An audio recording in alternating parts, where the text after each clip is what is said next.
નમસ્કાર મિત્રો, આજે આપણી યુટ્યુબ ચેનલ પર 5 મેસી ફર્ગુસન 241 DI ટ્રેક્ટર સાવ વ્યાજબી ભાવે વેચાવા આવી ગયા છે.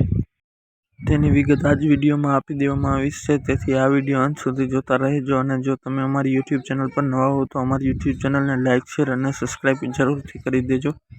આ બધા જ ટ્રેક્ટર 2022 અને 23ના મોડેલના છે. તેમાં કોઈ પણ જાતનો ફોલ્ટ નથી તેવું માલિકનું કહેવું છે અને તેનું એન્જિન, ગેર, હાઇડ્રોલિક 100% વર્ક કરે છે. કંપની કન્ડિશન જોવા મળી જશે. ટ્રેક્ટર પણ સારી કન્ડિશનમાં જોવા મળી જશે. અને જો તમારે ટ્રેક્ટર લેવું હોય તો માલિકનો કોન્ટેક્ટ નંબર આપી દેવામાં આવે છે, તેથી માલિકનો કોન્ટેક્ટ કરી રૂબરૂ સ્થળ પર જઈ ટેસ્ટ ડ્રાઈવ કરી પણ ખરીદી કરી શકો છો. માલિકને ખોટા ફોન કરી હેરાન ન કરવા. બધા જ ટ્રેક્ટરની એક સરખી કિંમત રાખવામાં આવેલી છે અને ટ્રેક્ટરની કિંમત 5,60,000 છે. તેમાં થોડો ઘણો ફેરફાર કરી દેવામાં આવશે. જો તમારે પણ કોઈ પણ જાતની જાહેરાત મૂકવી હોય તો અમે અમારી યુટ્યુબ ચેનલ પર ફ્રી મૂકી આપીશું. તેથી અમારો વોટ્સએપ નંબર 83 82 99 98 પર મેસેજ દ્વારા ફોટા અને વિગત મોકલી આપવી.